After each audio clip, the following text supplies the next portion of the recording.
Here we go. Good morning. Morning, viewers. Welcome back. Thanks for joining us. Hopefully, if it is daylight savings time where you are, hopefully that transition was not too terrible. Yeah, 10 is the new 9. So, welcome back to the stream this morning. We're going to cover, please do join in the chat. Let me know you're here. Let me know what you're interested in. We did an experiment here at the house today. We tried feeding the dogs before the stream. Our hypothesis is that they will behave exactly the same as they always do. What? Which is making a lot of noise, but it's a happy thing. So, today I thought so last stream, we did a bunch of work to, here, let me make this nicer looking. Let's make that nicer. Let's fill up the screen. There we go. Right. Okay. Last stream, we played around when there's a recording of this on the channel. It'll be up for 2 weeks if you want to go look at what we did. What we did last stream was that we went back a goodly ways off of, we have started with our home person, Harry Hammond, my grandfather.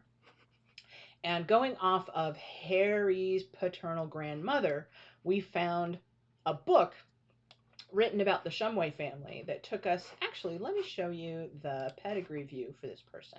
It's a different view of the tree, and it makes it a little easier to read all at once, kind of how far back we have gone for this person, which is this far, pretty far. So we've got the Shumway family and various, we didn't finish up the Shumway spouses. We might go in and plug those in, but we got all the way back to this guy, Peter Shumway, estimated born around 1635. He is the oldest Shumway ancestor that book knows about. And he is my grandfather's 5th great-grandfather, which makes him if my math is correct, 7th great-grandfather. Pretty sure that's how that math works. So we did all of that.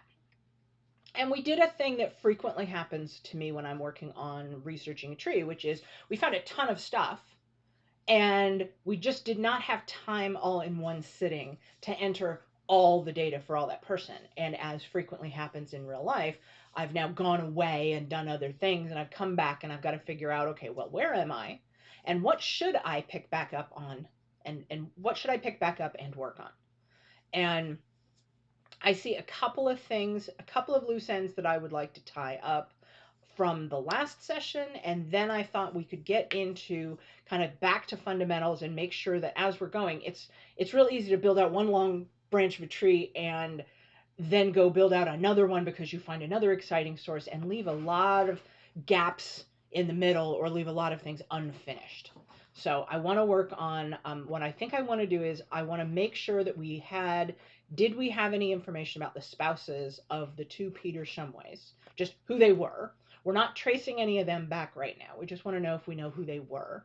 And did we put in, yep, we had dates for Judith Mills, great. So let's go see if we can find from the book the names of the wives of these 2 Peters. And if they're not known, that's fine. We'll leave them as they are. And then we're going to go back to Harry and use that as our kind of our regathering point, regrouping point, and say, okay, now that we've kind of cleaned up that Shumway line, what else do we need to work on? Also want to address a question that we had from a previous stream, which is because it was so relevant as we were working on the book. Let me bring up the book while I'm saying that. Which is, how much time do you put into the siblings as you go back the line to your 5th great-grandfather, 7th great-grandfather, their siblings? The descendants of those siblings are going to be 8th, 9th, 10th cousins, which is honestly genealogically not that interesting. Because mathematically at some point we're kind of all everybody's 12th cousin, 20th cousin. Like, the number of people that you find that have that level of cousin relationship to you doesn't really tell you a whole lot specifically about what your tree is or what it means. And that can be frustrating. So I have not entered the siblings out of the Shumway book up past much of anybody, right? I didn't enter hardly anyone. There's one that I think might make sense to enter, and that would be Leonard Shumway, the brother of Emily Shumway, because he's in one of the census records that we found, and his existence and age and information from the book matching so well to what was in the census was one of the things that made us feel really confident that we had the right person. So that feels like a thing I probably want to go plug in. And if I'm going to do that, maybe I want to put in all of her siblings. But the point being, though, I'm going to be pretty judicious about what I want to take. Okay, it's on 340. Because I don't, at this point, here's why. When I'm adding in the siblings of an ancestor, here we are on the page for Emily Shumway and her family. When I'm adding in the siblings of an ancestor, it is because those siblings can be useful in helping us find or confirm information that we didn't already have about the people who are my direct ancestors. So a couple of good examples of that would be in our very first stream, we discovered that my grandfather, Harry Hammond, had a sister named Mabel Hammond. And the reason that having Mabel in the tree was so useful was that, and you can see this in the first video, was that his death record, that as far as we found so far, did not name his parents, but hers did.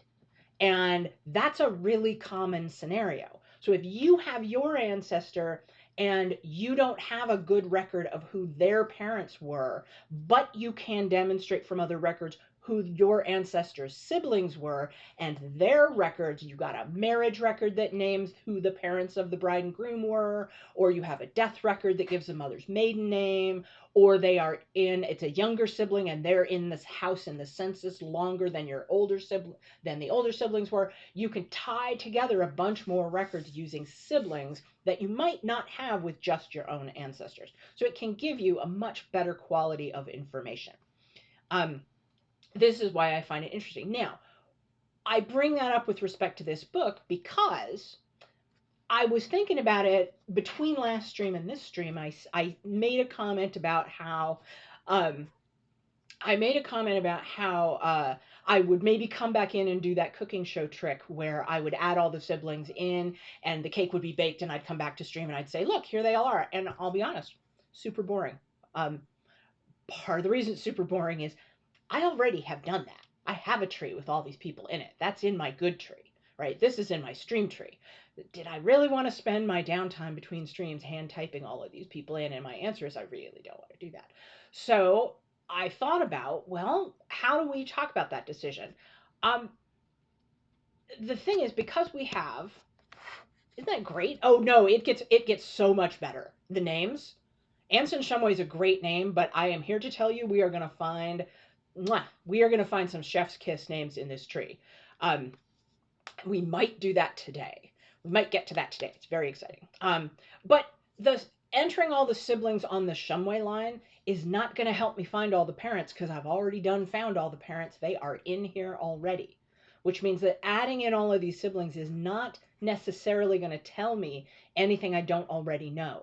So for, let's say, the children of Anson and Rachel here, I could get value out of these siblings by getting information about who their parents were. Well, I know who their parents were.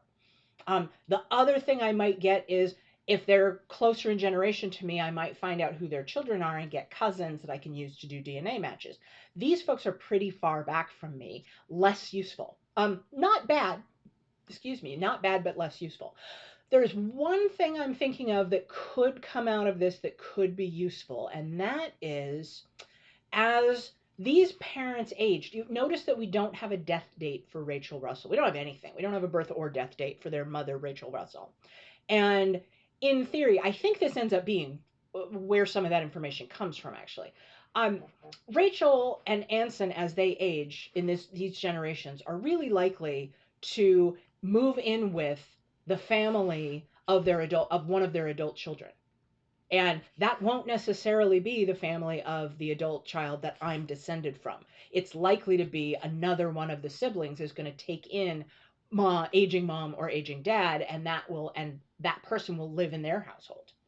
And that means that there's a decent chance that I would find an aging Rachel Russell, then Rachel Shumway, and find out where she lived, because it wouldn't necessarily be the family homestead. She might move away if her children have migrated. She might live somewhere else with one of the children, and she may have passed away there and be buried there, and that might be my ticket to finding where she is.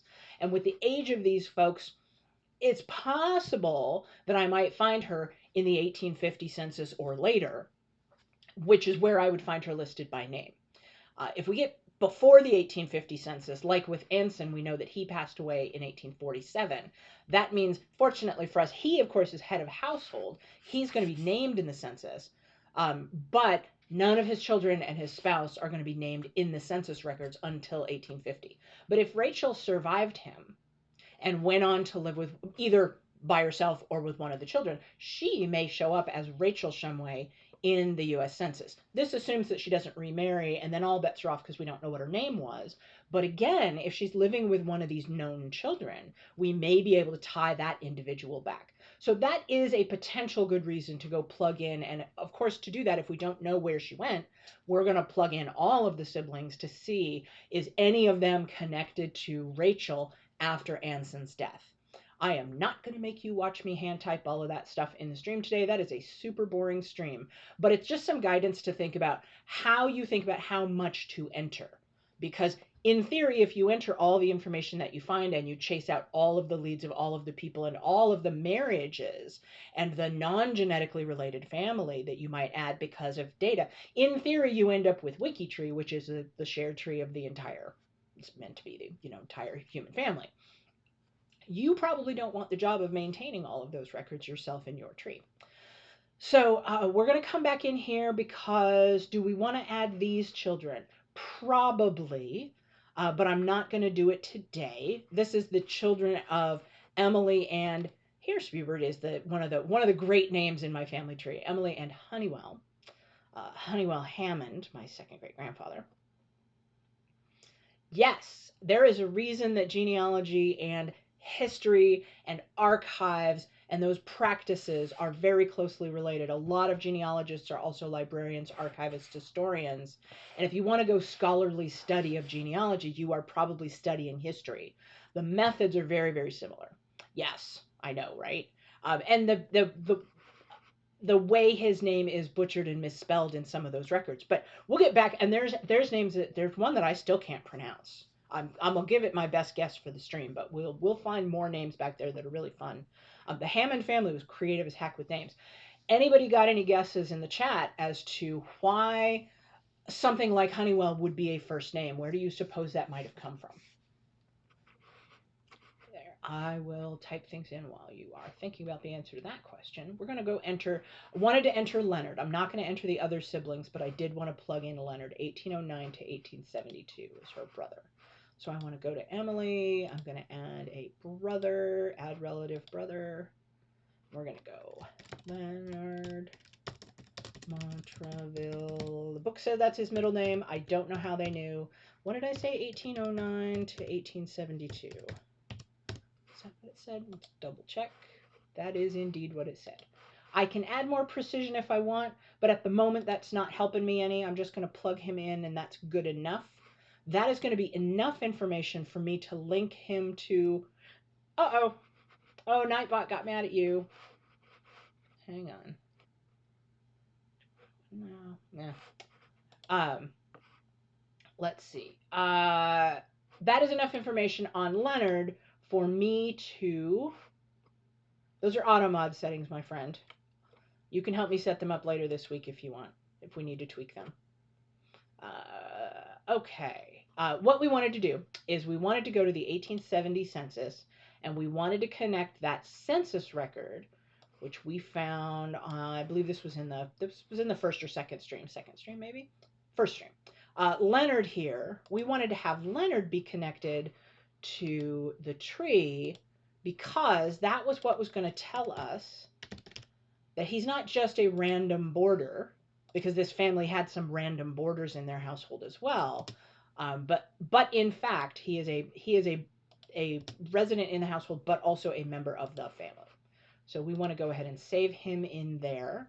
And what we like about that is that now we have at least one source record attached to this human, right? So we now, when we come in here and look, like if we go look at Rachel, we don't have anything at the moment. Yeah, sweet. Yes, thank you. I need that, Hubert. I appreciate it. I know how to set those up. Well, no, I know they exist, and I know it is findable. Oh, we do have a record for Rachel because we have her marriage record. How cool is that? So they have a bunch of other children, but we're not going to enter them at this time. This is where I wanted to talk a little bit about also. I'm going to wave this book on the stream because this is a killer, awesome book. Let me go see if this shows up the way I want. This book is super cool. Wait, get that on camera. Oh, the neighbor dog is barking today. There is a genealogist named Robert Charles Anderson. Oh, hang on, his picture's on it. He's gruff looking. He is amazing. Specifically, Robert Charles Anderson is the editor, the overall creator and editor of a series of books called The Puritan Great Migration, or The Great Migration, that tracks Puritan colonists to New England from just after the Mayflower. So it doesn't cover the Mayflower because other things cover that, but it's all the ships from the Mayflower on, and it's working. That project is working its way up through about 1640, 1650. Hey, new follower, welcome. Oh, thanks for joining. Okay. Hang on. Let me see if I can get the noise down a little bit. Hello, boys. You stay out there. There we go. My lovely new neighbor has a barky dog, and I have barky dogs, and there's a whole conversation happening, and I appreciate that they are bonding in some way, but it's not great for streaming. So, woo. Yes. Yeah, I thought about dog cam. I think dog cam is not a bad idea. So, okay. So Robert Charles Anderson is considered, his methods and his level of rigor in creating genealogical records and figuring out who's really linked to whom is really, he kind of sets the standard for what modern genealogists are doing. There are many others, of course, but he's one of the better known ones. And he created this book, which I will wave again, called Elements of Genealogical Analysis. And it's really dry. You really got to be kind of into the methods. But I wanted to call out a specific thing. It's on page 58 of the book, that is called the concept of a person in a tree being genealogically defined. So genealogically defined specifically means, it's right in here, they are considered genealogically defined if we have at least one piece of evidence that will lead to the identification of their parents, one piece of evidence for each spouse, and one piece of evidence for each child. I would distill that down to say that I'm looking at the page for Rachel Russell. Is Rachel done? Is she done? She's not done. Obviously, she's not done because we don't know her birth date. We don't know her death date. We don't know her parents. We do have a marriage record, and we know at least one spouse. We don't know if she had others. And we haven't recorded all of her known children. So there's a lot of work we could do to get Rachel Russell's profile to be done. If we were to go to, let's go to tree, and let's go back to our home person. There's Grandpa Harry. We go to him.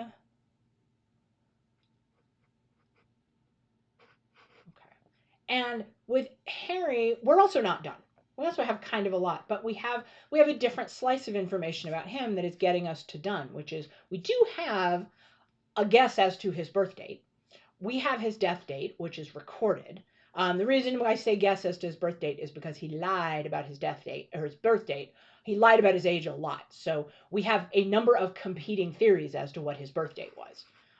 3 of them are here. I think we're going to find other birth dates. We do have at least one of his marriages. It happens to be the case that he was married another time, and we don't have that yet. We do have who his parents were, and I haven't entered who his children were because we're not doing records of living people on this stream for privacy reasons, so you'll just have to take my word for it. Grandpa Harry had a total of 8 children. 3 with his first wife, and 5 with my grandmother, one of whom died in infancy. So there are 4 living children that are his and my grandmother's. So here they all are. Have I found? I do have a cousin, like a something uncle on my mother's side, who was disowned by the family for running off at that pivotal moment in U.S. history and joining the Mormon Church. And as you might expect, he did enthusiastically become polygamous. And there are records of lots of his wives. And because the LDS Church has invested so much, they care a lot about genealogy. I might invite my guest, Uncle Chuck, on to give a fun explanation as to why all that is. He grew up Mormon for a period of time, and we appreciate all the work that they do for all of this. It leads to the creation of a lot of investment in a lot of records, even though the reasons to someone who's not Mormon are very seem strange. Anyway, he, as a result of that guy existing and being one of the early members of the LDS Church, there's a fair amount of research that's been done on him, so that when you get to him, and then the LDS Church was very motivated to research his parents, that helped give me not a book, but a fair amount of research that had been found about that guy and then where he came from. We have common ancestors, super helpful. Why don't we go back to our buddy Eugene Adelbert, also known occasionally as Adelbert Eugene, because we have a kind of a core thing here with this family that we maybe want to finish out, right? We wanted to figure out, we don't have his death information. We do know that he lived, various records told us that he was born in Pennsylvania. We don't know any more details than that. We have that he lived in Iowa for a significant period of time and his children were born there. And then at some point he relocated, sometime between when my grandfather was born and 1900, he relocated from Iowa to Buffalo, New York. Normally not the direction of migration at that time, but there you are. We have the records indicating to us that that's what happened. We are using in this stream a free trial of Ancestry.com, so we have access for a month to some records that we won't have after we decide to stop, after I turn the credit card off. As I've said, oh yeah, hey, let's play. Dink. Let's play, let's see. Free. Now I don't remember what all my commands were, but I set up some commands that will help answer questions about, dink. Here they are. Resources, memberships is the one I wanted to show you. So we can show, you can see a list of some of the key things that I, in my regular research, have memberships to that I'm not showing on screen. And part of that is copyright. Some of that is information that is, for example, the New England Genealogical Society has books in their library that are under copyright that they can show digital copies of to members like me. I cannot show them to you. But I'll be able to talk about what we learned from them. And there's, fair use. Like I can give you excerpts and say little bits of what things say. We'll be able to do little lookups about stuff like that. And at some point, the information that we're looking at here on Ancestry, all of these are public records that have been, including the digitized copies are almost always the exact same digitized copies that Family Search has for free. We're using them over here on Ancestry because Ancestry's added a bunch of cool indexing and other features that make them easier to search, easier to find information in. But the source records themselves are not copyrighted by Ancestry. Ancestry does not own the U.S. federal census. That's Library of Congress stuff. So I don't feel bad about showing you these things because we could just as easily go over to Family Search and find literally the exact same microfilm copy of it, same digital record, and show you the same page. What we won't get is some of the cool features that Ancestry offers.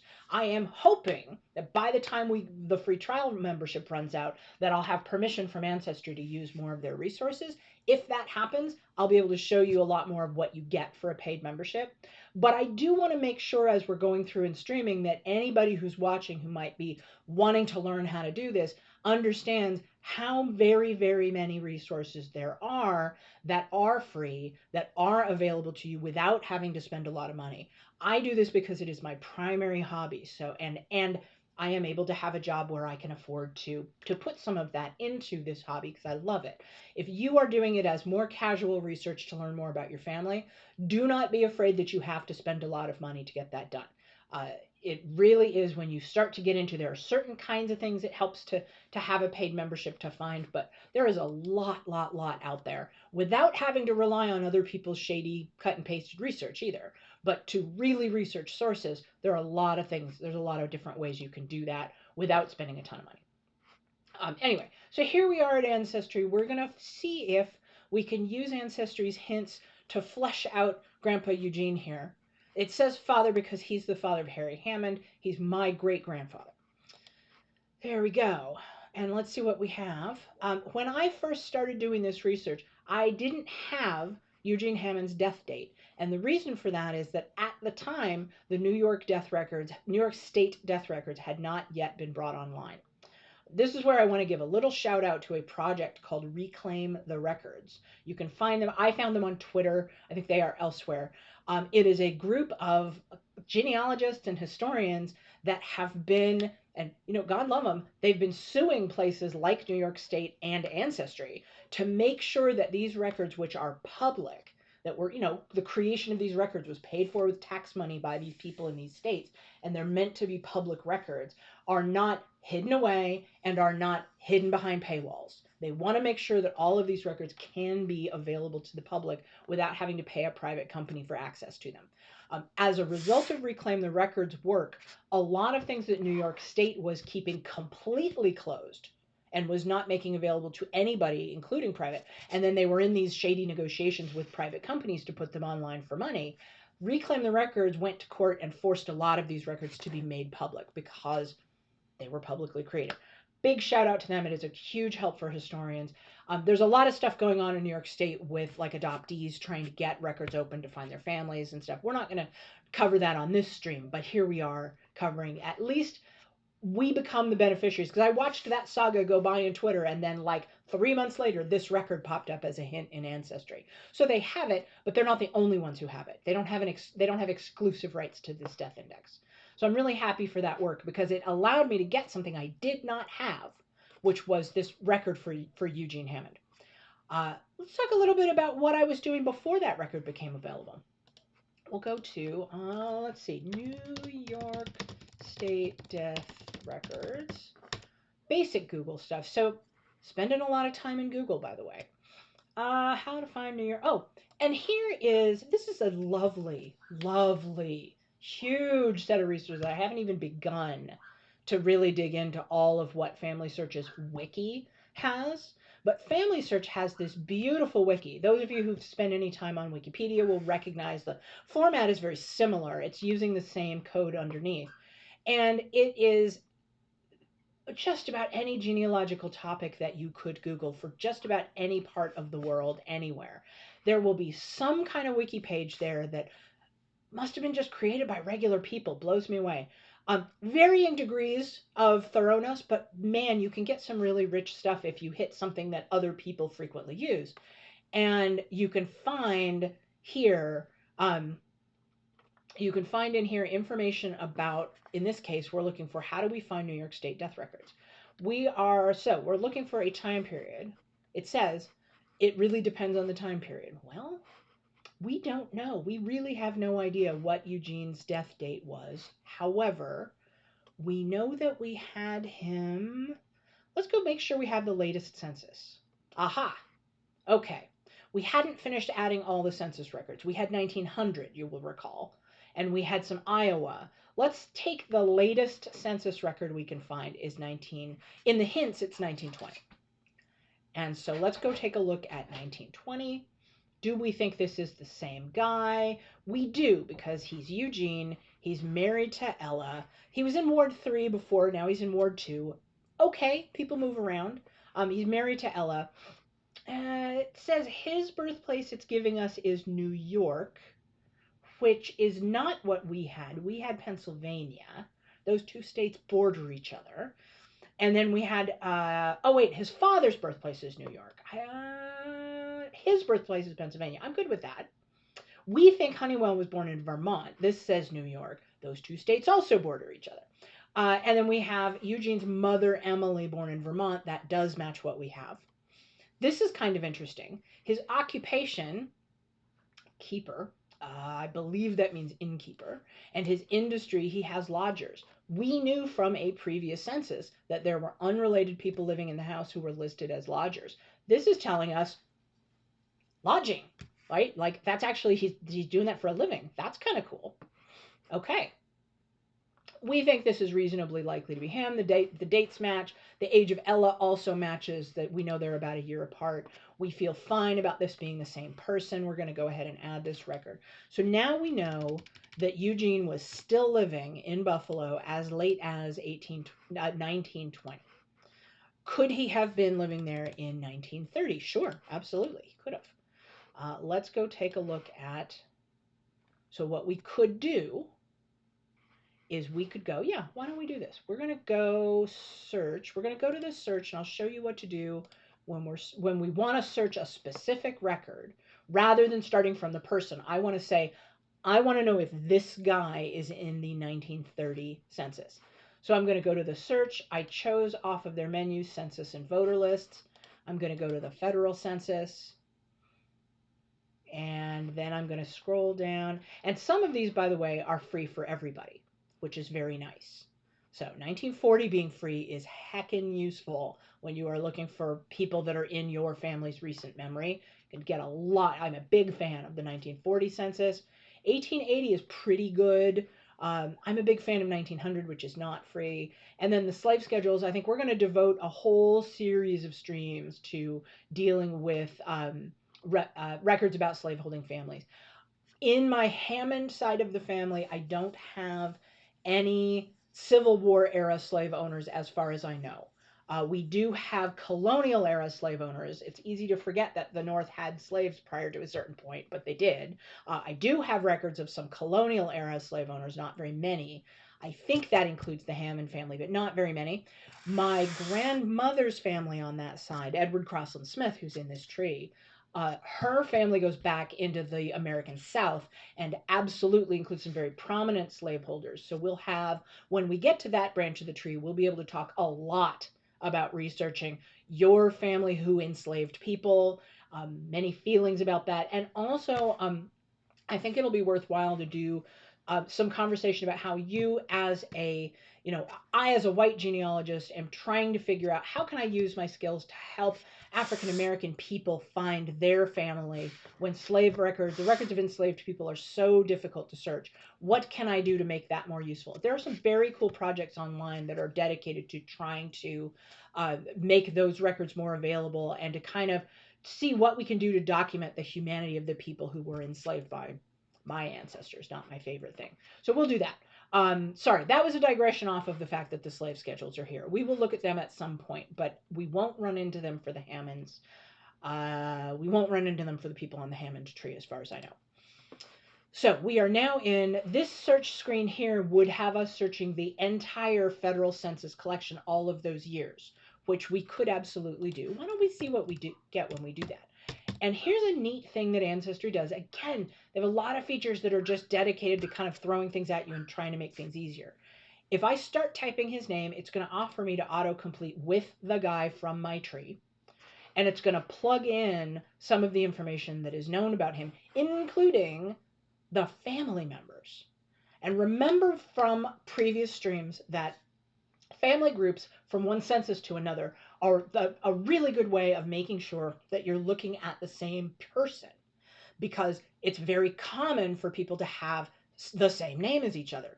I believe there is even more than one Honeywell Hammond. So you wouldn't have thought that, but you can't assume, because you get back a few, a century or two into history, and the names that you would think were very uncommon are actually common, and it's weird. Okay, so this is going to tell us we're filtering by only the U.S. federal census, and we're looking for dudes who match my guy, Eugene Adelbert Hammond. And so we find him in the 1910 census. Great, let's go ahead and add that. Somebody, possibly me, has been through here and has done some corrections. Now I'm curious, because I want to see, is that a correction of, oh yeah, is that a correction of what's what the record says, or is that somebody adding their opinion that they think the record is wrong? Aha.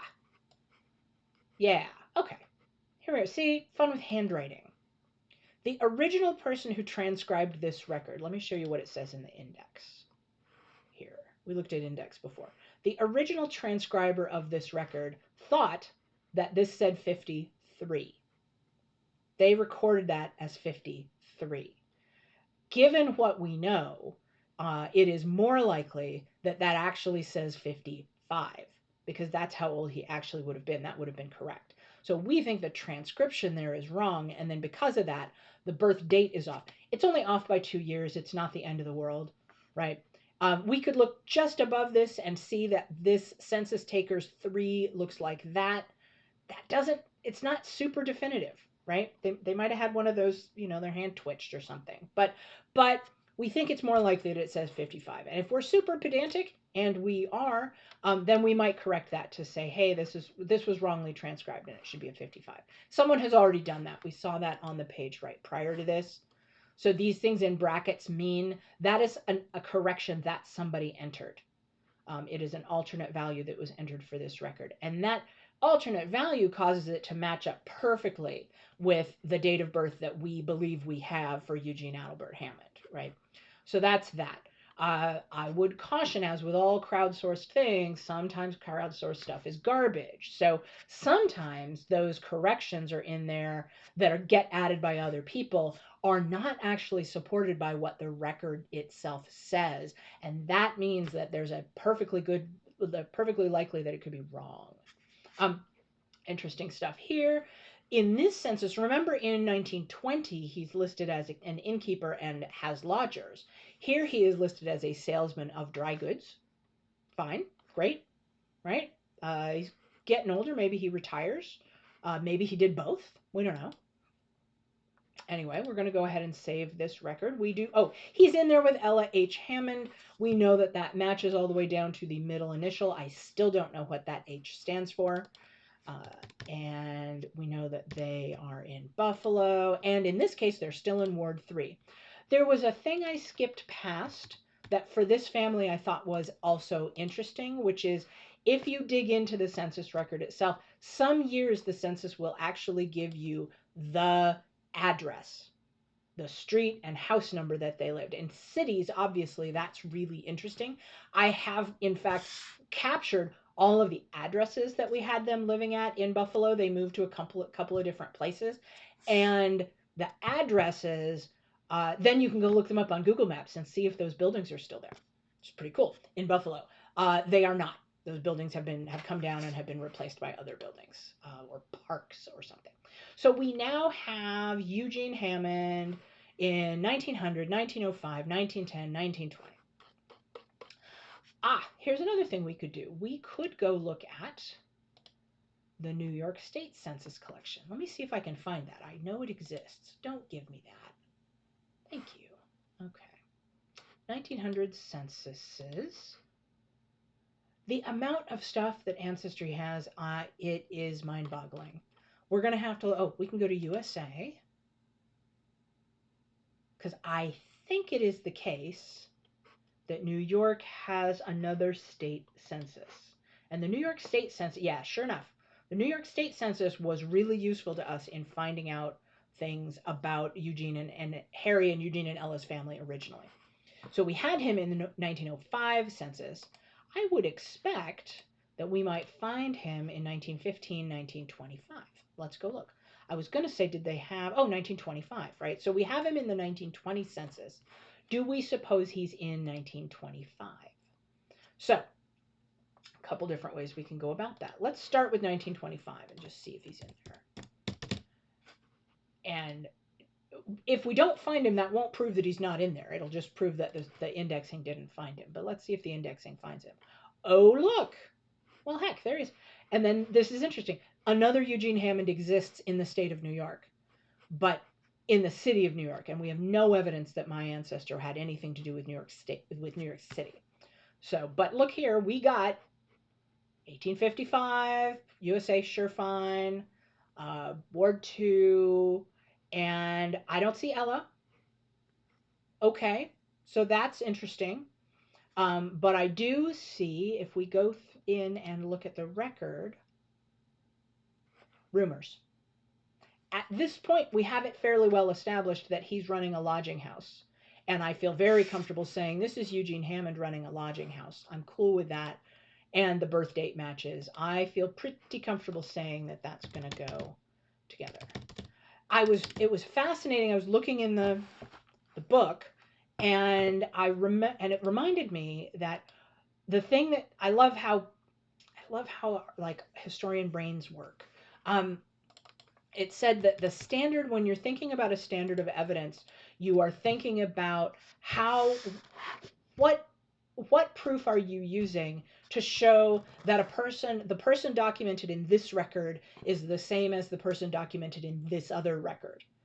And I was like, well, what about proving that they belong to the same person? And I said, that is the archivist equivalent of that fact, right? It's, I have a record for Eugene in, let's say, the 1880 census, where he's listed with a person that I believe corresponds to the person who corresponds to the death record that my grandfather. Anyway, it's very cool to say, how do we know that these two records are, the person in this record is the same as the person in this record?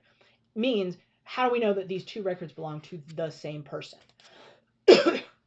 And so we're trying to kind of cross-check all the way through this chain of all these records that we think we have for Eugene. We're saying, well, how do we know that Wisconsin marriage record is for him? Well, because the 1900 census said that he and Ella were married in 1874, and we have a Wisconsin marriage record for Eugene, and we'll find that it's also for an Ella, that they're married in 1874, and she was born in Wisconsin, and we start tying all those little threads together to say we think these all belong to the same people.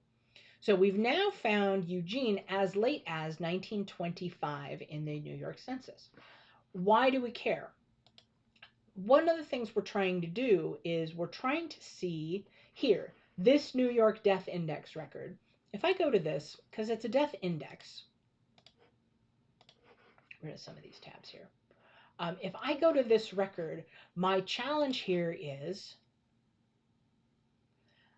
because it's just the index, it doesn't have a lot of other information in it by itself. Where's Hammond? See, a lot of Hammonds. Oh my goodness, there are 2 Eugene Hammonds, right? And oh my gosh, 2 Eugene Hammonds who died in 1929. The only thing that this tells me that is helpful link is that he lived in Buffalo. Buffalo's a city. There are people there, right? I don't actually at this point know how common or not the name Hammond is, although I'm getting an idea that it might be somewhat common because there's a lot of them in the state of New York. This is for the whole state. But I have Eugene Hammond dying in Buffalo in 1929. One of the things that I want to maybe go do before I commit to this being the record that belongs to my great-grandfather is I want to go see, is there any evidence that my Eugene Hammond was still living after 1929? If he wasn't dead, then this isn't him. So I would want to go, for example, and look at 1930. Right, we were going to go do that, right? So we were going to go look at the 1930 census and see if we could find him specifically in the 1930 census. So why don't we go back and hit that? We looked at, what we did was that we did the search for all, not 1830, all federal census, and we found him in 1910, and then we went and chased a squirrel, and now we're back here, and I want to say, no, really, 1930 specifically, is he in there? Now, the part of the problem is that just because this search maybe, if the search turns him up and he's there, great. If he doesn't come up in this search, and he doesn't, that doesn't necessarily tell me that he's not still alive in 1930, all right? What would be more useful is if I were to find Ella living by herself, that would be, and maybe her record would even say that she's a widow. And then I'd be like, so I think he's probably deceased by 1930. It's not giving me any of that, right? It's not going to be that helpful here. This is now searching Eugene. This is using, remember that it filled in a bunch of data about Eugene specifically. I could do something else though. What I could do is I could go back to here and clear this search out, and I could just search for anybody named Hammond and in Buffalo. And we're already limited to the 1930 US federal census. If I just want to go do that and search more broadly, because we saw in a previous census that the handwriting was really choppy and we couldn't figure it, like his name wasn't clear. So that could have happened. He might not be in there under Eugene because, we don't know. And also, this is going to start to allow me to search for what about the rest of his family, supposedly in Buffalo, right? So I'm looking for, is Ella in here? I don't see Ella. What about Harry? Where the heck is Harry? Where's Harry? Okay, let's go search for Harry. What's he doing? That's my guy. Okay. Let's go search for Harry Harvard Hammond in the 1930 census. What's he doing in 1930? Now, we've hit kind of a particularly interesting time period too, right? Because this is the Great Depression. Between, 1920, right before the 1930 census, is when the great, hey, oh my gosh, you're at Waffle House? Oh, I'm so jealous. That's not even fair. Okay. Welcome. Thanks for checking in. Okay, so right before the 1930 census, things happened in the economy that were really, really disruptive to families. And so if they all of a sudden do not have the rooming house anymore because the business failed, they might be somewhere else. They may have gone to live with other family. We don't know, right? Like a lot of things could have happened to this family other than people passing away. Things could have happened that would have been very disruptive to this family. As it happened, so we decided, let's look for Harry and find out where he is, because maybe his parents are with him. And what we have is we have Harry H. Hammond, born in Iowa, marital status divorced. We hadn't found him in the prior censuses. Father's birthplace, Iowa, that's not quite right. That's not where Eugene was born. Mother's birthplace, Wisconsin, is correct. That matches what we knew. And so here he is, and he's got a kid. And he's divorced. So, okay, he can have a kid. And I happen to know, and this is where that is a person that I personally knew. That is my Aunt Hope. And so I've said, okay, so I know this now. I know this is my grandfather because that is Hope, and I've met her. So I know that belongs to my grandfather. So let's go to that record and attach it to my grandfather. Does it tell me anything useful about what happened to Eugene and Ella? No, but it does tell me that he's in San Diego, which means that something happened that made him go west, right? And we're going to go ahead and attach it here. Something that can be the case, and this resonates with us in modern times, is that, and it's okay for us to put, my Aunt Hope has passed. She is a deceased person. This is not a record for a living person. I will try to be more careful when we get into the 1940 census for him has living people in it that are still living today. But Hope has passed away. So Harry Hammond is here, 1888 in Iowa. As we said, he lied about his age a lot, but this does match our current favorite of the dates for his possible birth. And then here he is in San Diego. Sometimes you get, and this happens, you'll see this too with when you get to your family who were immigrants to America. Oftentimes you will go, when you get back to them in their home country, you will find that the thing that precipitated them migrating was that their parents passed away. Yeah. I know I would also like to be sitting at a Waffle House. Steve, did you bring enough for everybody? That's the question. Okay, so we now have Harry in the 1930 census, and what we know is that he's not with his parents. We don't know why he's not with his parents, but he's not. And then we can go, the question that we're trying to answer is, did Eugene Hammond die in Buffalo in 1929? Is that record him? The other thing that we can do, and so rather than dig around in all these, because I think the rest of the records don't actually really answer this, is um, we look here on the actual death index record, and this is a key thing. I told you that the index itself doesn't tell us a whole lot. Right? All it has is name, the date, and the location, which isn't enough to triangulate unless we already knew that his death date was 1929. But what we have is that it is an index to what it means to be an index, is that it is a list of the essentials off of another collection of records that live somewhere else. In this case, it is an index to the death certificate itself. And the certificate number is super duper ultra super helpful because I can then go to the New York State historical records. They have, sometimes these are hard to find because modern requests for death certificates might be for things like insurance or for legal reasons for people who have recently died.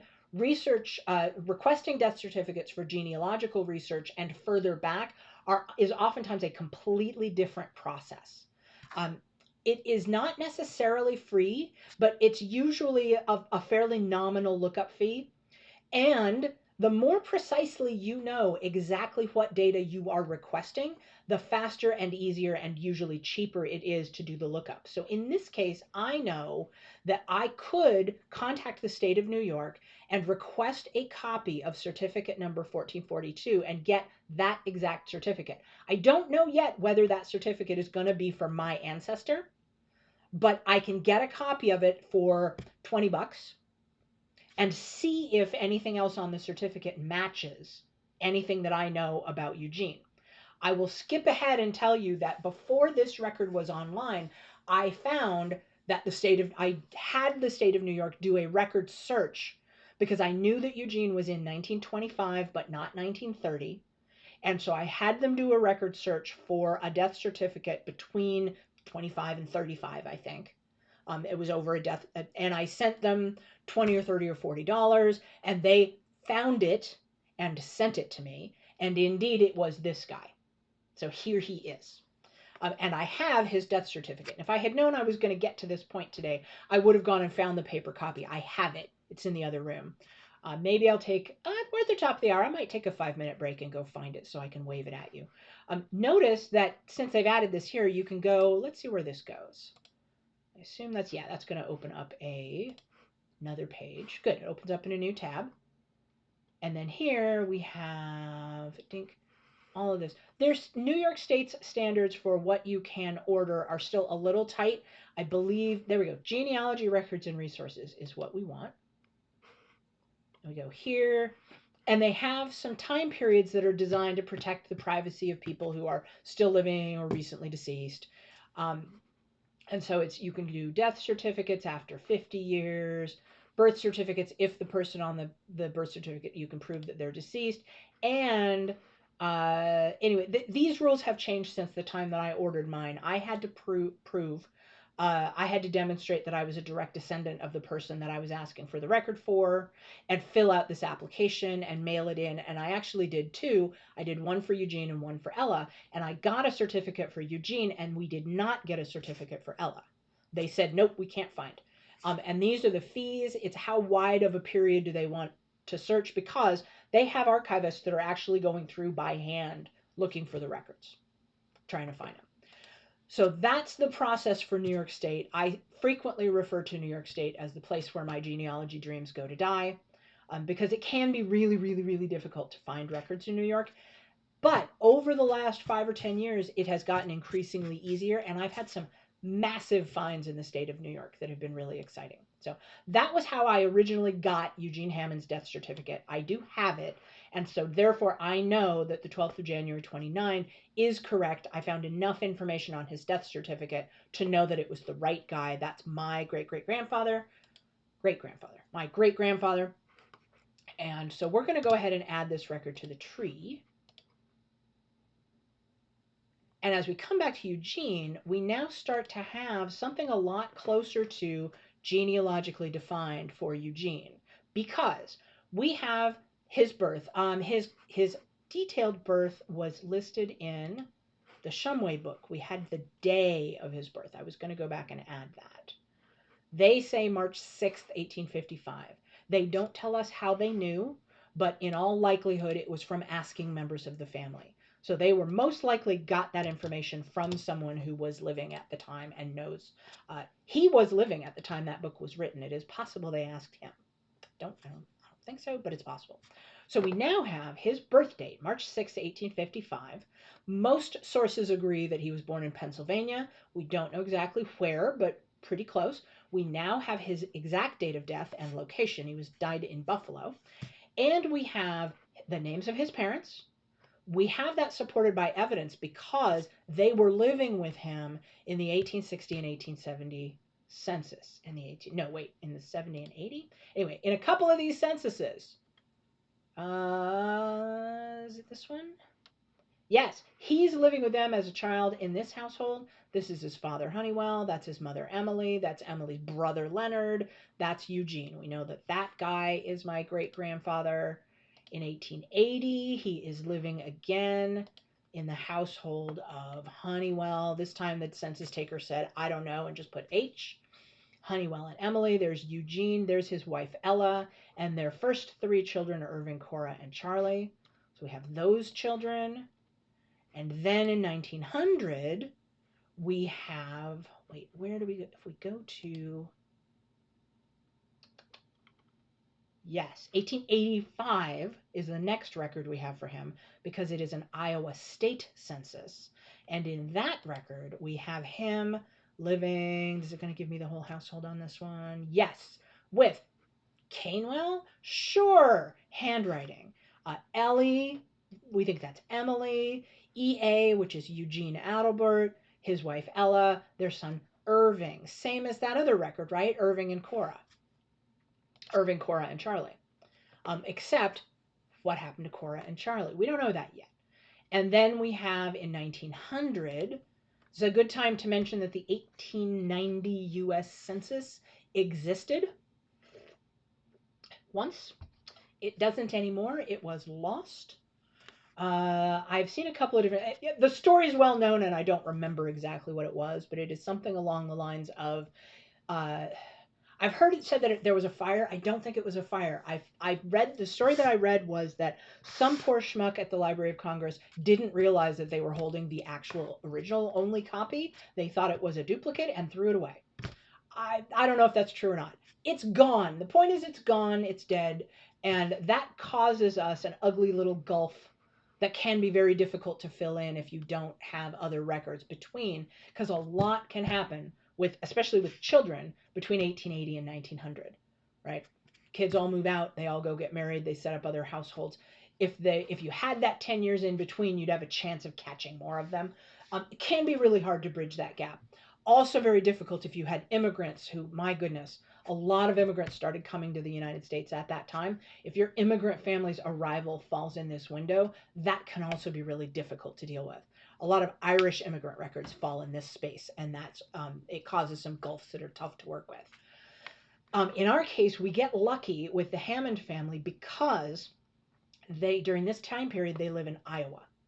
And Iowa did a state census every 5 years, or no, every 10 years, but offset from the federal census. So we actually have two that fall in there because there is an 1895 Iowa census. We haven't found it yet in these hints, but it exists. And that gives us a very nice bridge to connect some of that information. Here we have a county land ownership. This matches the township that we know Eugene lived in. Another cool, I'm going to come back to the city directories resource is super cool, and I could talk about that forever. This thing is tantalizing because I don't actually have the burial record for Eugene. And is Warren County anywhere near Buffalo? I don't think it is. Let's go look. I do a lot of this Google mapping just to see, is this anywhere close? My answer is, wow, it's really, really not. It is the other side of the state from Buffalo. And that tells me, and I have absolutely nothing that connects my Eugene. Remember, my Eugene was born down here in Pennsylvania, migrated to Iowa, came back to Buffalo, stayed in Buffalo. So I have nothing telling me that my Eugene Hammond had any connection to that part of northern upstate New York.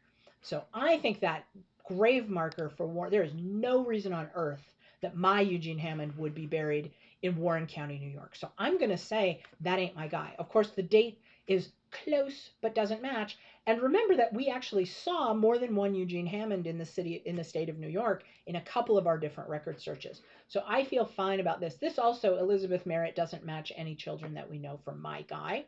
Again, could this be, wow, some unknown other part of his life? It could. In our case, we think it's not, because we think Eugene Hammond's life is actually pretty well documented. So we're ignoring that hint. That makes it go away. This is useful to know about ancestry. You can go, if I scroll up here, these are the new hints. These are the ignored hints.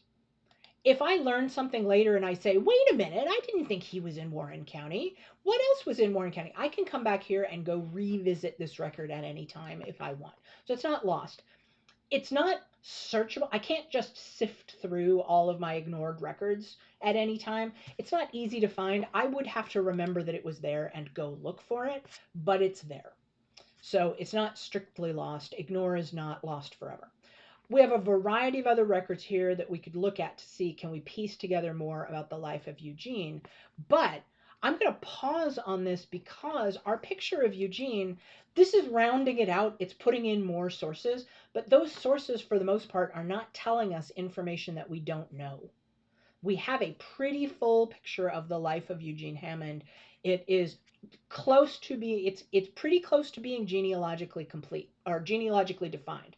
We have at least one piece of evidence that links him to both parents. That would be multiple census records where he's in the household. Hey, we got another follower. Welcome. Thank you so much for following. Okay, welcome to the community. Have you managed to recover photos of any of these people? What a great question. Let me finish hitting genealogically defined for Eugene, and then we're going to go look at his wife, Ella, who we do have a photo for. So Eugene, we have a piece of evidence, multiple pieces of evidence linking him to his two parents, one of which is the genealogy book, other is the census records. We have multiple pieces of evidence linking him to his wife, Ella. They are in census after census after census together. In 1900, we learned that they had been married in 1874. We have two pieces of evidence linking him to Irving, two census records with a son, Irving. We have one census record with a daughter, Cora, son, Charlie. We have at least two census records with daughter, Mabel, son, Harry. So all of those people are now connected to Eugene by pieces of evidence. I can go fill in the rest of those hints just for completeness, but it won't be adding any information that we didn't already have. We have completed a person. We've actually done more to complete his profile than we have my ancestor Harry, because Grandpa Harry's records rely on me plugging in a lot of living people, and I'm not going to finish that. So here we are, our first genealogically defined person in the tree. Woo! If I had a lot of emotes, this would be the time to spam emotes in the chat. But yay! Cool. So that's that. Who else can we genealogically define? Let's go look at Ella.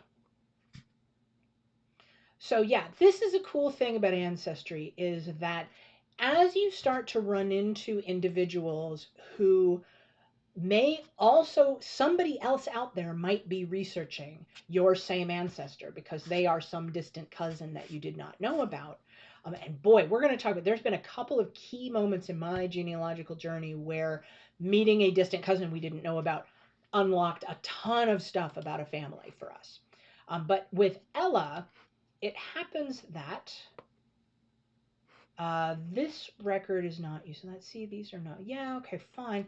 But we already accepted, oh, did we take, where did those pictures go? There were some good pictures the last time we were here, remember?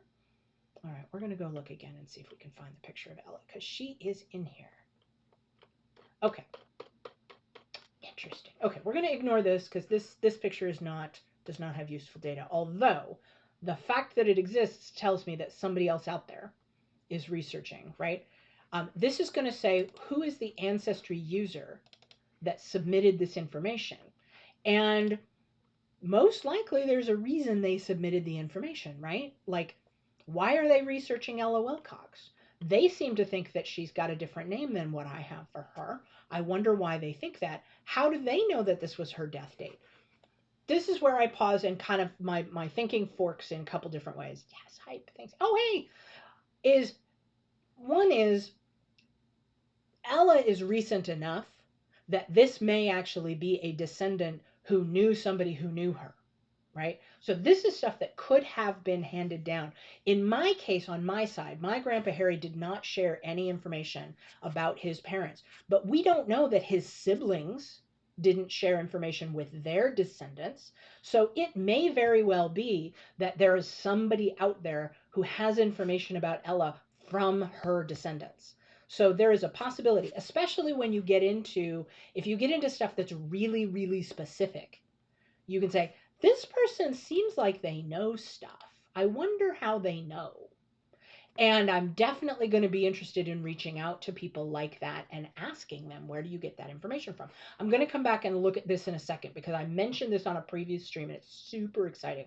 But there was a photograph that I have misplaced, and I wonder if I didn't attach it to her already. I did not. Well, then let's go search. Let's go see if we can find it. Because I think it's a good question and it's just darned exciting. So we're just doing a basic search all records for any evidence of Ella Wilcox or Ella Hammond. Now, we're pretty sure that this one is her, right? New York State Census 1915. I hadn't gotten around to attaching that one yet. Interesting thing going on there. It's just Ella and Harry. Eugene's not in that household, but we know he was still living. Interesting stories there that we don't know the details of.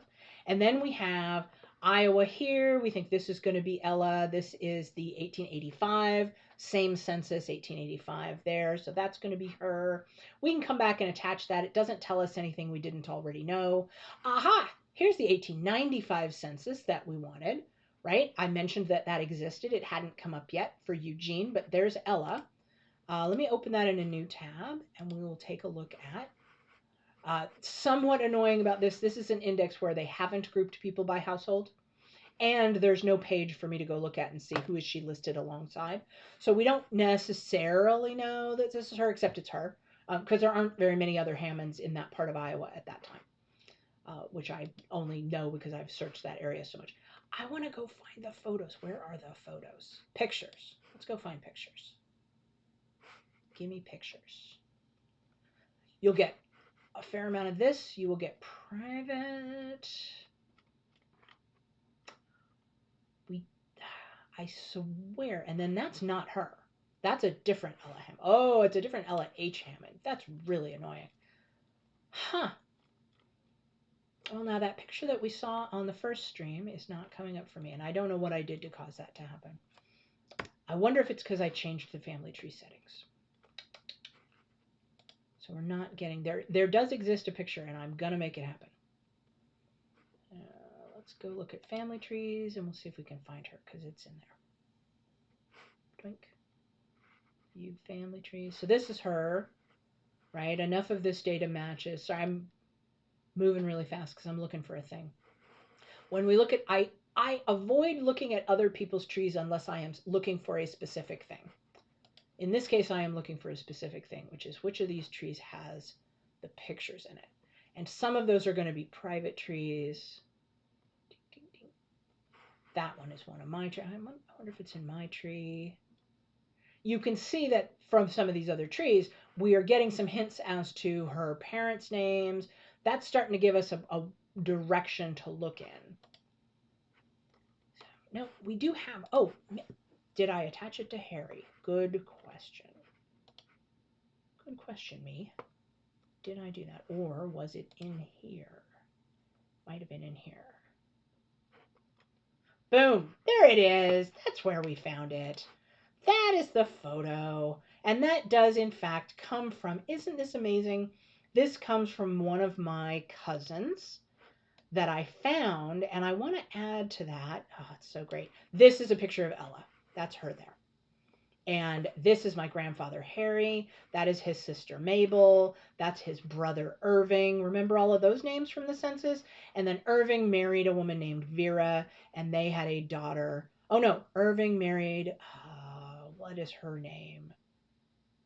Oh, Irving married Dolores, and they had a daughter, Vera. And my cousin is descended from Vera, and all of these people have passed on. So, what a lovely family photo. And I don't know why Eugene's not in the picture. For all we know, Eugene might have taken the picture. They're saying it's from 1901, likely in Iowa. But we don't know for sure. We know they were living in Buffalo by 1900. But I believe, I don't remember right now whether Irving went with them to New York or if he stayed behind in Iowa, because he was grown by then. So either way, that could have happened. But yes, we did find this old family photo. And I connected with cousin Dolores, not through Ancestry, but actually through WikiTree, which I have teased a bunch of times on this stream. And there's going to come a day when I'm going to go do a deep dive into working with records on WikiTree, because it's very different, and I think it deserves, it'll deserve many, many, many streams. But she found me because I am listed on WikiTree as a researcher of, associated with a lot of profiles of the Hammond family. And at the time she found me, I did not have any idea what had happened to Irving. I only knew that he was in a couple of census records, and then I didn't find anything of him. And I had looked, and the reason that we weren't finding him is because he died very young, and his wife remarried. And his wife, of course, is not genetically related to me, but their daughter was. And I lost track of them because when she remarries, her name is no longer Hammond. I had totally lost track of all of that happening. But my cousin, of course, is descended from Vera and knew perfectly well, because I think Vera is her grandmother, or her great grandmother, one of those. Anyway, they had a ton of family information to share, including family photos. And that's such a gift to those of us that are descended from Harry and Mabel, because we didn't have that. Right? We didn't have as much information, especially those of us from descended from Harry. We just didn't have as much information about them. And because Grandpa Harry died when I was so very young. Obviously, I was a toddler when he passed away, so there wasn't going to be any chance for me to sit down with the tape recorder and ask him about his family. Anyway, so yes, super cool that we found this picture, and I can actually go through here and let's save this. We'll show you a cute thing that Ancestry does. It defaults to making that the profile picture for this person, and then I can actually use their little resize feature to zoom in on Harry and make that his profile photo. Done. So there's Harry. Look at grainy but cute. And then I can go to the profile image. This is a thing that I do in a very specific way, because if I go through and find that as a hint for Ella, it's actually going to attach a second copy of this picture to my tree, which is super annoying and not useful. And so I am going to link this to Ella. If I come into this copy of the picture and link it this way, I can add it to Mabel and Irving. And I haven't added Irving's extended family to this tree. So this is just, these are the 4 of the folks in this picture. These are the 4 that I have in my tree at this time. They have now all been saved. And now I can go back to, let's say we go to Ella. I have to remember that it's in the gallery and go find, hey, I want to make this her profile picture. And again, I'm going to shrink this down. I'm totally into that hat. I wonder who in the family got the hat. I kind of want it. Let's see, did that work? Did it work? Did it work? It did not work. Oh, Ancestry. For family photographs, do you suggest Family Search, Ancestry, or WikiTree? Ancestry, hands down. Family photos. If you have cousins that are uploading photos, the upload photos process on WikiTree is clunky as heck, and it's almost impossible to use. It's really unpleasant. So on Ancestry, there are issues with spawning bazillions of copies of family pictures of people, but people get really generous with just uploading everything. It's you have to sift through more of it. Ah, you have the photos. Do you want to share them? Man, I have not been sharing. I have family photos too, and I actually don't share them anywhere. Um, Rarely I will put a family photo on Ancestry, but what you saw actually, if we go to Irving's page, we'll see how this works, or Mabel's, right? Remember that I attached that photo to Irving. Doesn't it's eh, you know, it doesn't show me anything here. If I go into their gallery is a mix of, I could sort it by things, I could say just show photos, but like this is buried behind the rest of the tree. And if somebody comes and is a visitor to my tree and is browsing around, it's very difficult for that. It's not discoverable by people that are just looking through the tree. Um, let's see, I'm going to go ahead and add that as his profile photo. Pretty much, to me, the only thing that's useful on Ancestry is to have the profile photo, and I'll show you what that does. That does a very satisfying thing. When we make these, we zoom in on these faces. If you download this tree into any other family, the clip that I just made of which person in the photo was he does not come in a download, so you lose that information. That's only on Ancestry, so that's kind of annoying. So if we go back out to the main family tree and we go, we're at Harry, look at that, and we switch the view of the tree to look at his family, we can now start to see faces filling in, which is pretty neat. So I like Ancestry for profile photos. Because that clever trick I did of resizing doesn't tell you exactly which, they used to have a thing where you could tag exactly which person was who in which photo. You can also add a description that says left to right it's these names, which you would want to do. There are times when you can lose track of who's who in the pictures. And the only thing on Ancestry that I find useful or interesting that you can do with them is make the tree pretty. Right? But what you'll see when you search for people is that sometimes you'll find, like, especially for somebody's recently deceased grandparent or something, you will go to the search and there'll be like 100 pictures of them through their lives. It's all this wonderful grainy snapshots from the 70s and the Christmases and them with all their other relatives and their high school picture. And there's a ton of pictures, but they are not easy to discover or share or look through. And I just don't find that Ancestry is the best place to put them. Wikitree is also bad for reasons that I've said. Like, their system is just, it's hard to use, hard to label the photos. It's hard to connect them to all the people that they belong to. They don't display in any kind of an attractive way. If you have more than just the one portrait of that person, it's not useful.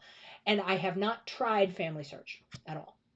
So if you have pictures that you want to share, the thing that you'll get if you put them on Ancestry, even if they're not here on the profile and you can't discover them and see them, is they will come up when someone else searches for your ancestor.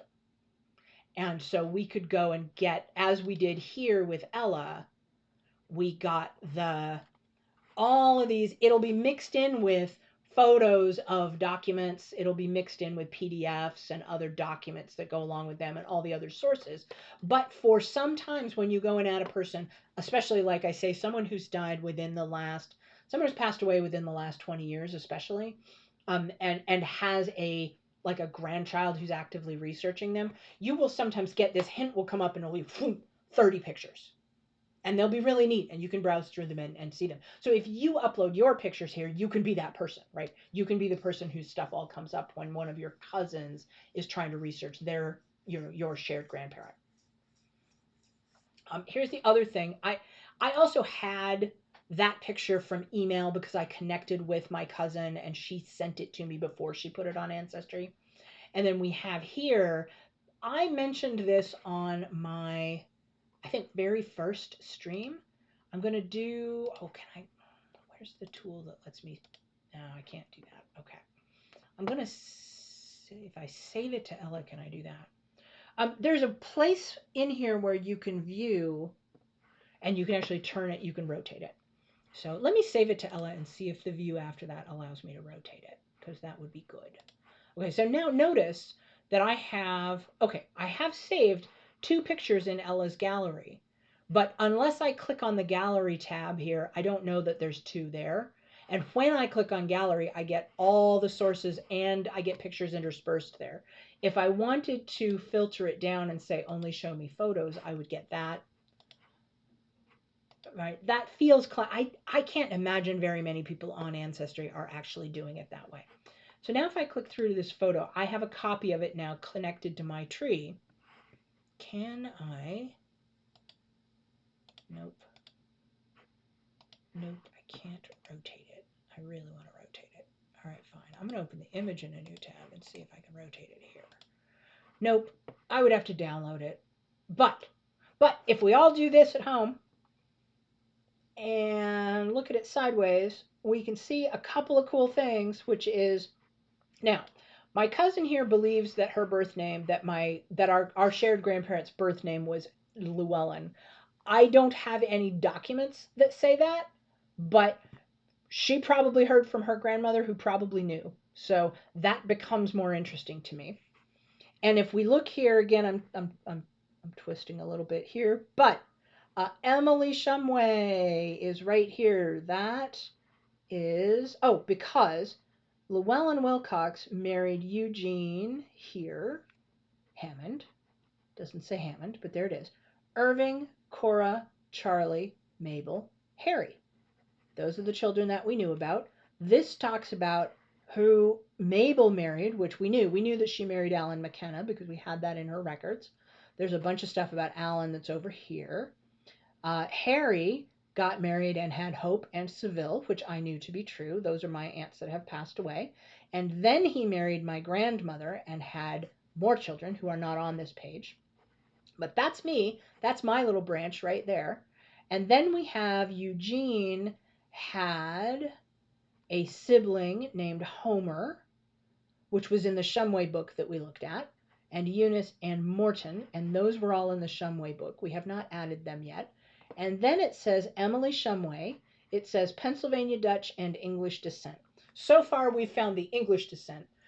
You may recall that the writers of the Shumway book believed very strongly that the original Peter Shumway immigrant was French. I don't buy it, but neither one of us has any proof, so there it is. And then it also says Pennsylvania Dutch, which I don't think is true,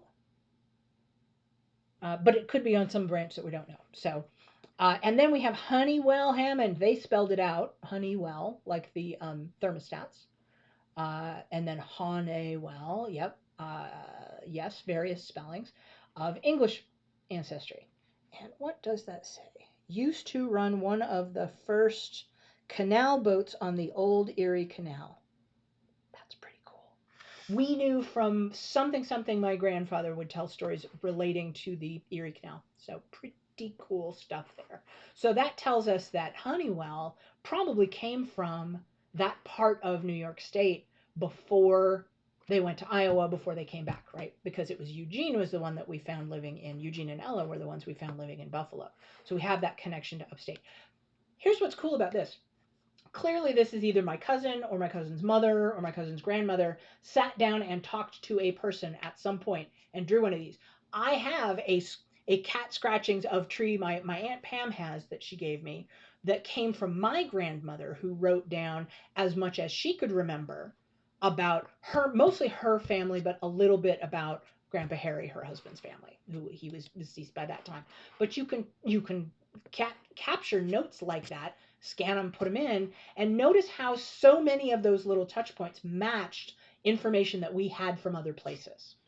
And this is also gonna, I would imagine right here, this section, which I would have to be upside down to read that whole thing, is gonna tell us more about Ella's parents, which I discovered from other sources. But it's pretty cool to see.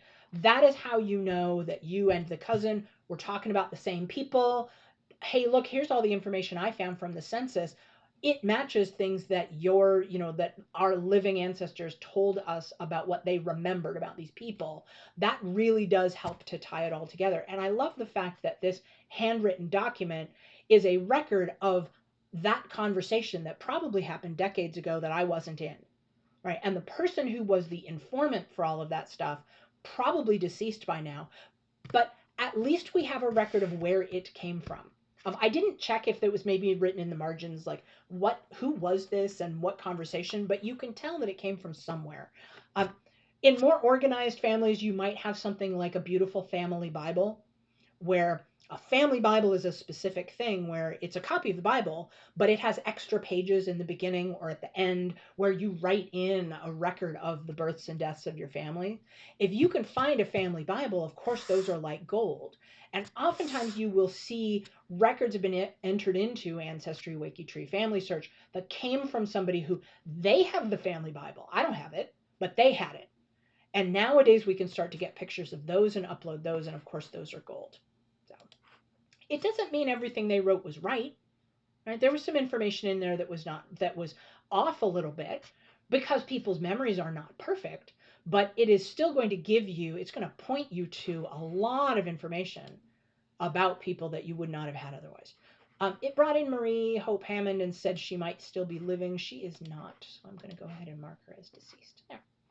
We just don't know. We don't have the date of death, but it's probably in these hints somewhere. So that's what we've been doing with Grandpa Harry. Oh, yeah, so we're going to go good old digression on photographs. So did that answer? Like, yeah, pictures that you're interested in putting up are generally 120 years old. That's pretty cool. I might find a photo sharing site that you like. Like I used to use Flickr a lot. Like it depends on how you want to present them, right? But I might think about putting them on a site that is better for sharing photos, and then in the tree put a link to that site. So WikiTree, that would work really well, right? You go create a WikiTree biography, you have a link out to another website. You just have to make sure that that website with the photos isn't going to disappear, right? You want it to be someplace that's going to be around that people will still find. So we were thinking about, we found the photo of Ella Wilcox. We were thinking about trying to get, how much closer can we get to her being genealogically complete or defined? What do we need to do for her to be done? Well, we haven't done anything to try to figure out who her parents were. And we haven't actually found her. Do we have her marriage record? No, we only have it from the census. And we have a couple of children here that we don't know what happened to them. We now know that Irving lived long enough to have a family. You will recall from previous stream, we had daughter Cora and son Charlie. Let's go ahead and look at Cora and Charlie because we'll be able to. They are going to do something really interesting. Cora and Charlie. And this is, it's always so, like, it's really sad to look at the fact that, like, Irving is in, this is what we have. Cora, and we'll use her as parallel, Cora and Charlie kind of went together. They are listed in the 1880 census as in the family of Honeywell and Emily, son Eugene and daughter-in-law Ella, and grandchildren Irving, Cora, and Charlie. A very adorable little family. And that's in 1880, and they're quite young in that census. But we don't have 1885. And when we go to Irving's record, we don't have that there either. Good, let's get that added. Let's go find that 1885 census. Do I have that? It's here. On the page in 1885, where are we? Yep, here we are. We have only Eugene listed as EA, his wife Ella, and their son Irving, and he's age 9. But Cora and Charlie, who should have been age 8 and age 6, are not here. And at age 8 and age 6, they have not gone off on their own to start a new household, which means they are somewhere else, and usually somewhere else in this context is not a good thing. And indeed, what has happened is that Cora and Charlie are in the Butler County Cemetery at this point. Let's go put this so that we can more clearly see the progression of what's happened and not happened. We have Irving living in Beaver Township, Butler County, Iowa in 1885. So he's here.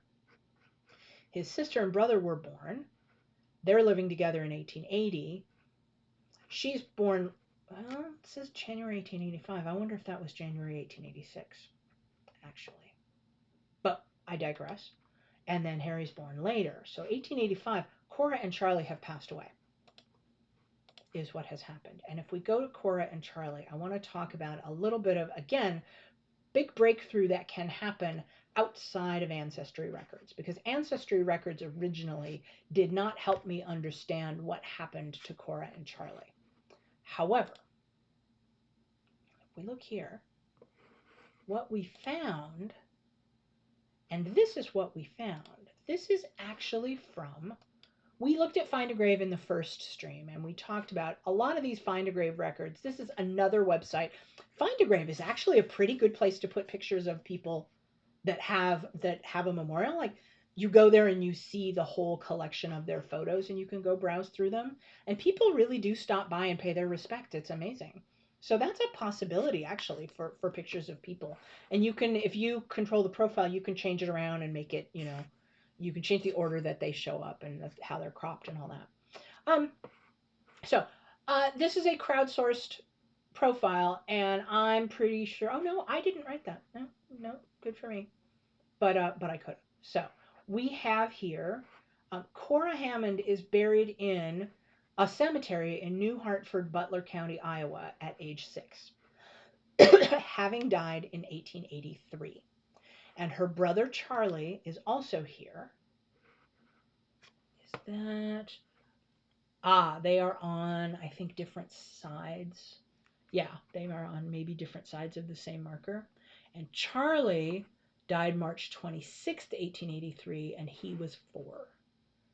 So March 26th, if we go back, March 20th. So that is, you find stuff like that when you do the genealogical research, is that you find the stuff that just makes you stop and think that Eugene and Ella lost 2 children in the same week. And that, I don't imagine, just because that was more common in those days does not mean that that was any easier for them to deal with when it happened. So I really do just stop and think 2 babies in a week. It is, and my Aunt Pam, who is a daughter of Harry, she may be watching the stream. Hello, if you're here, or watching on the video on demand later. My Aunt Pam, actually, based on some of the information that she had heard from her dad when he was living, and that I had uncovered about where in Iowa they lived. So I had the census records that were showing that they lived in Butler County, Iowa. And we also had, there is another death index in Iowa that said that these 2 children had died about that time. And so some years ago, I want to say maybe 5 or 6 years ago, if you're in the chat, Pam, let us know what your memory this was. Aunt Pam went to Butler County, Iowa, made a special trip to try to find, were there any records in Butler County, Iowa that she could find about her father's family. And this is pretty cool because she actually visited the cemetery where Cora and Charlie are buried, looking around for, was there anybody else here? Like, wouldn't you think that, their parents, we know, Ella and Eugene, these children died in Iowa. Ella and Eugene ended up moving back to Buffalo, New York. So they're not buried in Iowa. It is possible that they could have their bodies returned to Iowa and be buried in Iowa if they felt strongly about it. I don't believe they did. I don't think I've found their burial site yet, but I don't think that's what happened. So it's just these 2 children listed in Iowa with nothing else. My Aunt Pam went to the cemetery itself and wandered around. And I think maybe went to the, sometimes if they have an office, if it's a modern maintained cemetery, they might have an office. I don't remember what she said this had because I've not been there. But she came back from that trip with photos that she took of these markers. So we have our own photos of these markers. And this very amazing, interesting thing, which was photos of, if I click through here and say, are there more Hammonds in Oak Hill Cemetery? These records weren't online at the time she found them. We put them online because she went and walked the cemetery and found them. She found that there are exactly 4 Hammonds buried in this cemetery. Only 4, and they're not in the same place. Cora and Charlie are in one section, but somewhere else that I did not know about, she found a Lewis and Mary. We don't have Lewis or Mary in our tree, but Butler County, Iowa is pretty rural. This is a very small cemetery, and these are the only Hammonds in it. And I said, and they are there at about the same time, right? In a very similar time frame to the time that my family lived there. I said, that is very interesting. And so she came back with these names of Lewis Hammond and Mary Hammond. And I said, boy, that sure seems like they would be related. They're just, if it was a bigger city, if it was in Buffalo, I'd be like, nah, right? I wouldn't say anything about it. But because it is such a rural area, and these are really, truly the only Hammonds we have recorded there, I said, that's really interesting. So we came back to this tree, and we can go ahead and connect this record to Cora. We now have that she died 1883, and I believe her grave marker either has her date of birth or it has her age at birth, right? Or sorry, age at death. So it might say age 6 years, 4 months, and 2 days or something like that. And you can go, there are tombstone calculators online that you can use to figure out, okay, what does that correspond to for a birth date? And you know that's going to be give or take a few days in case those days were off. But it can be really useful. And so we're going to go ahead and say that she probably died in Iowa. We don't have a record of it, but that seems likely. And she was born in Iowa. So there's, oh, and we have a middle initial B, which was on her grave marker. Given that this is a child's grave marker, and it says, the marker itself, I didn't show you, but it actually says daughter of E.A. and E. Hammond. So we even know, like, that grave marker is this family. That is for sure now. We can be very confident that that is the right grave marker. And then, of course, there's one for her brother Charlie as well. And we know, given that it's a marker for a child, as long as it was put up at about the time that that child died, you know it's the parents and the grandparents who paid for that marker, and they're the ones who filled out all the information saying who this was. So we now know that most likely the information that's on her grave marker was put there by her parents who would know.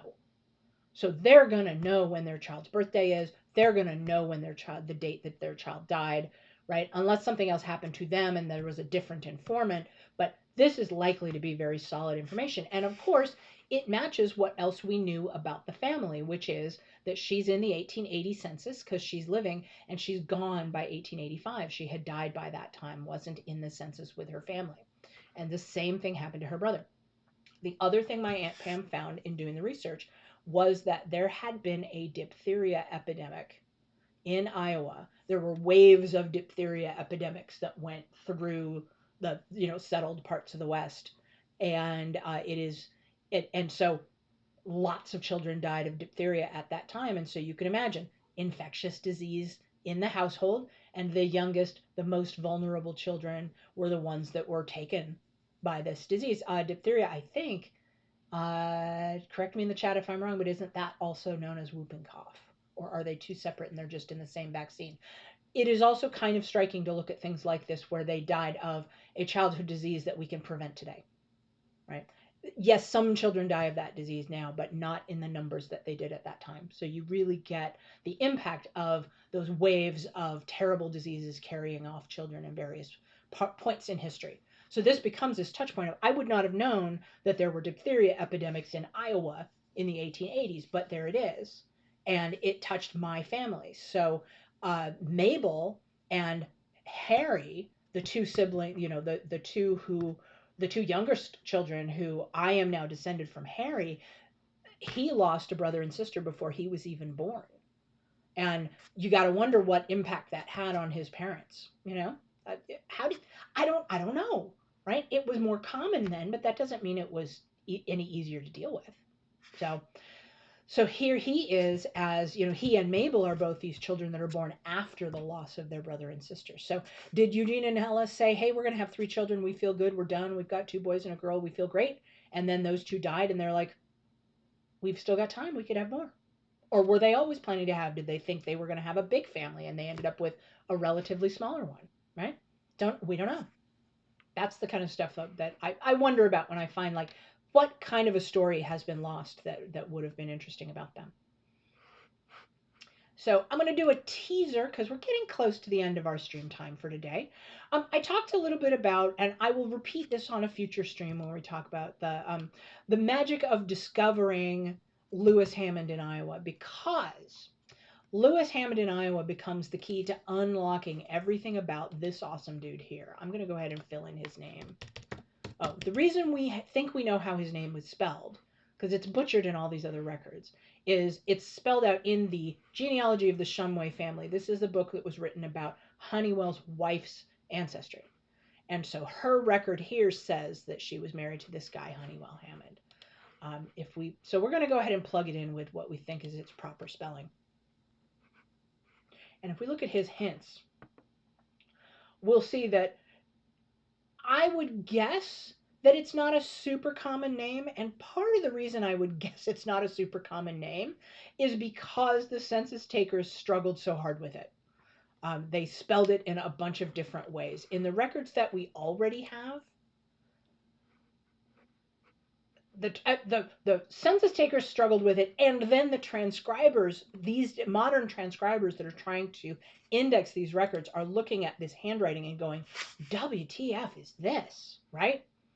So let's go and look at, and then they are just making their best wild guess as to, because really, not just it's an odd name, but it's also long, and it has those doubled letters in it, and so you've got a U, 2 N's, and a W. Right? Or like, it's like how I sign my signature on things. I just gave up many years ago and I just do squiggles. Hey, Ben, how are you? Thanks for joining. Oh, good to see you. So we are looking at, this is a census record for my great-great-grandfather. We know his last name is Hammond, and we're talking about the fact that what is up with this first name, right? We don't know. And so the transcriber, and I got to say, I've done some volunteer transcription, and I sure wouldn't know what to do with it either, right? Because honestly, you just have these runs of all these bumps. It's like Hammond with the 2 M's and the N. It's a mess, right? You've got all these bumps. Is that a U or is it an E and an R? Who knows, right? So the transcriber said, I think that's an E and an R. They are wrong, but they didn't know. And so we've got Hermler, and then is that an H or a K? Who knows, right? We can go back up and down the page and see. I can see that. I don't know if that's an H or a K either, but I do know that's an H, right? The one with that, the one for Hammond. I know that, so I got that. What the heck is this, right? And what I might do is I might go look for, does anybody have, does this census taker use a K? Aha, they do. Oh, it's right down here, right? Here's how they write their K, and here's how they write their H. So their K, that first stroke of the K is plain. It doesn't have anything fancy on it. It does have the loop in the second half of the K, but the first half, those are pretty consistently plain. However, here we've got that loopy thing at the beginning of the H. And that's pretty consistently done on, I guess, if we look at this and say, the name Hiscox is a name, that might be what that's trying to say, right? And then we've got up here, I don't know what the heck that's. The transcriber doesn't know what that says either, right? But it seems like having that floofy part at the beginning, well, there's another K, that's a Katie, and it has a little thing, but it doesn't look like the H, right? Which makes it more likely, and the transcriber did the same job on that, right? This thing is a bit of a mess because the name is so long that they're getting crazy trying to cram it in there. But that, I tend to agree. You could probably make a case for that being an L, right? Because there's a bunch of this floofy L stuff up in there, and gosh, what if that was an LO? So there's a lot of things that could be. There's an L down here though, and they don't look quite the same. So we think it's an H, but for a long time I didn't know. Didn't know if it was an H, didn't know if it was a K. So we've got that. That's already been saved to his records. If we go back out and look at, so we don't have as many hints for him as I was expecting, because there is actually a lot more that we know about this dude. But there were times when they wrote his name all the way out. There are times when they gave up and just put an H. Using initial is also something that's kind of common. Heaven help you if you have, oh boy, if you have records for family that lived in Texas in the early days of Texas being a state. Texas had entire census for entire counties for most of the state where everybody was only done by their first initials, and it's painful. Now, this is interesting because we have a straight up Honeywell Hammond, but look at, born and died as an infant in Rochester, Massachusetts in 1807. So we had, my guy was born in 1807, but he grew old, moved to Iowa, had a big family. He sure as heck didn't die in 1807 in Rochester, Massachusetts. We also have his record saying he was born in Vermont. So this isn't him, but there's another one. There are at least 2 Honeywell Hammonds. Why is that? We will dig into him in greater detail, I think, in a future stream. So this tells us that that name comes from somewhere, and there's more than one of him, which is now going to mean that we have to be a little more discerning as we start to find records, right? Revolutionary patriots. Revolutionary means that that person was an adult during the Revolutionary War in 1770s, 1780s. That can't be either one of my guy or that guy. There's a third one. There are at least 3 of them, and only one of them is my ancestor. Right? So now when I go looking through, never mind however many people had names that started with H, right? So do I know that this H. Hammond born in Vermont is my ancestor? At this point, I really don't. But oops, wait, look. Here's how we start to pull that together. Couple of things. The big one being what we saw at the beginning of this stream. Presence of Leonard Shumway in the household, and Emily Hammond is in the household. It doesn't say how they are related, but they are likely, we know, because we know, right? So the 1850 census didn't track relationship to the head of household. It just doesn't say. So we don't know. But we do have H. Hammond, who is with Emily Hammond. She's listed next after him. Most likely that's his spouse, even though it doesn't say that. And then we have Morton, Adelia, Homer, and Mary Jane. We don't have Eugene because this is 1850, and Eugene wasn't born until 1855. So we don't have my guy, Eugene, is who I would be looking for, but we have the Shumway book, the genealogy of the Shumway family for Emily Shumway, who married Honeywell Hammond. And oh, look, we have Morton, Henry Morton, but in this case he's going by Morton Hammond, Adelia, Homer, and Mary Jane. Morton, Adelia, Homer, Mary Jane. The ages match. This is our guy. This is Honeywell, even though he's only in as H. So we are able to say clearly the person described in the Shumway book and the person described in this census, definitely the same person. They are talking about the same person. Do I know for sure that do those 2 records by themselves tell me enough to know that that's my ancestor? No, I have to combine that with later records that put Eugene in this household, and then the other records that connect Eugene to Harry, to know that we now have a chain that gets from Honeywell to me. But here we do. The other piece that cements it for us is that we have Emily's brother Leonard living in this household, and we found him in 1870 living in the household with them in Iowa. Here's the other really neat thing. Let's go look at the map and find out where Salisbury, Pennsylvania is. But he's working as a boatman in water transportation. And my cousin's handwritten note said that he was a boatman on the Erie Canal, which is amazing. So this is either before. Bad student of history, don't remember anything about the timing of the Erie Canal. So I don't know if that's the right time frame for the Erie Canal. But I do know that boatman means at least that's the industry he was in, doesn't it? Salisbury, Chester County. This says Salisbury, Crawford County. Salisbury Township, Crawford County. Northwest Pennsylvania. Northwest Pennsylvania. Is that the same place? I don't think that's the same place. That's not the same place. Salisbury, Crawford, which is a thing that happens, by the way. Yeah, totally different place. That's a totally different place. I don't remember where the Erie Canal is. Is that the same spot? Oh, but it's very close to a place called Erie now, isn't it? Now, here's the other interesting thing, right?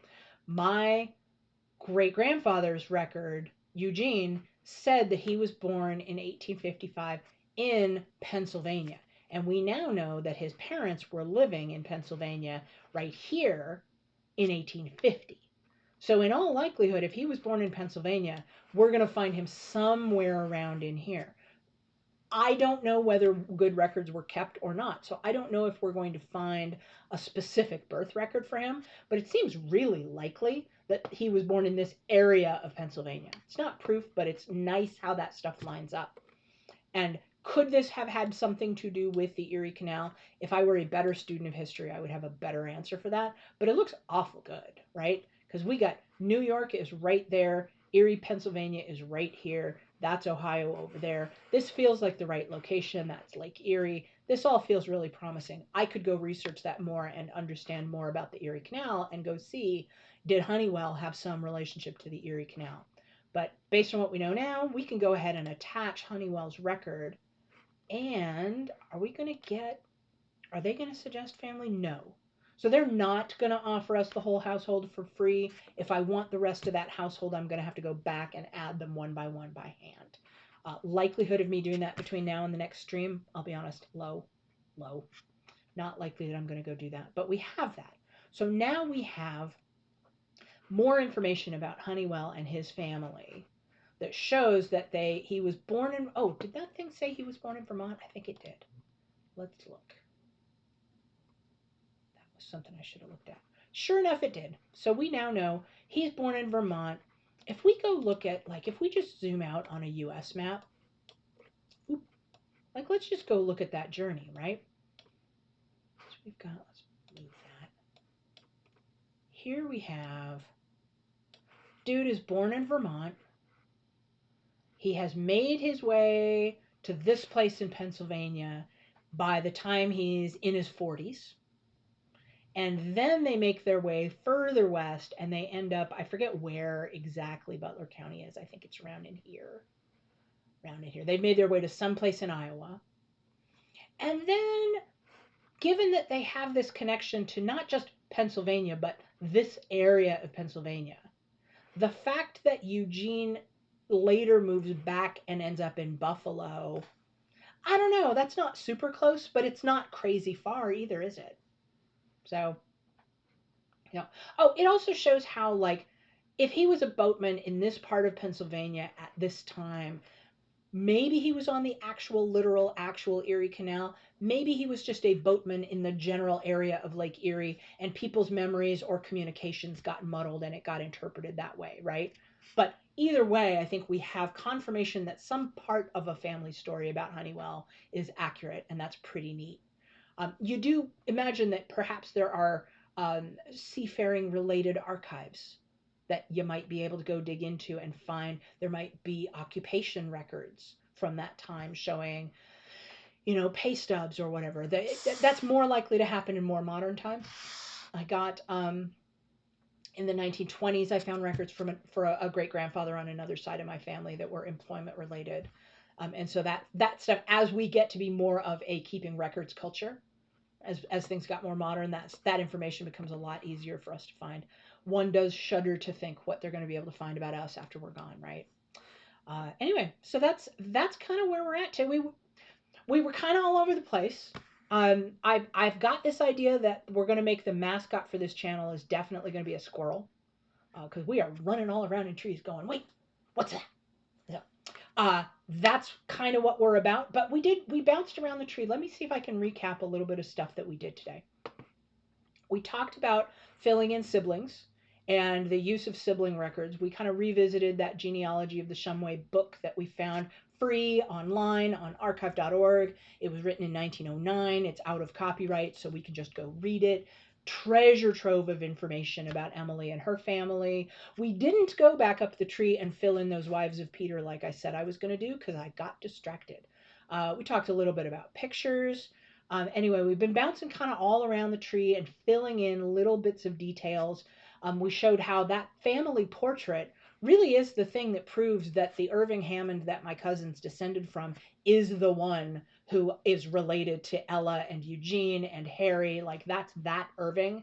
The records that connected her Irving to that Irving, I had not found them until she pointed out that they were related. So it was very cool to have information that came in from a cousin to help really round out this tree.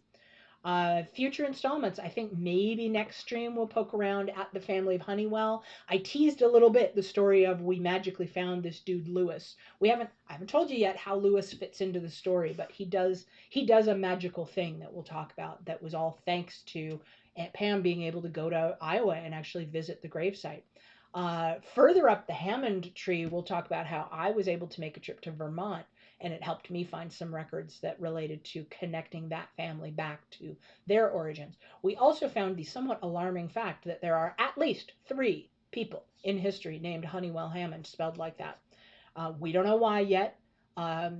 It we don't know yet if Honeywell was just a weirdly trendy name for some reason, and there's lots of Honeywells in other families, or if it's a family name and there's some reason why that was repeated through the generations. We don't know that yet, but we'll find out.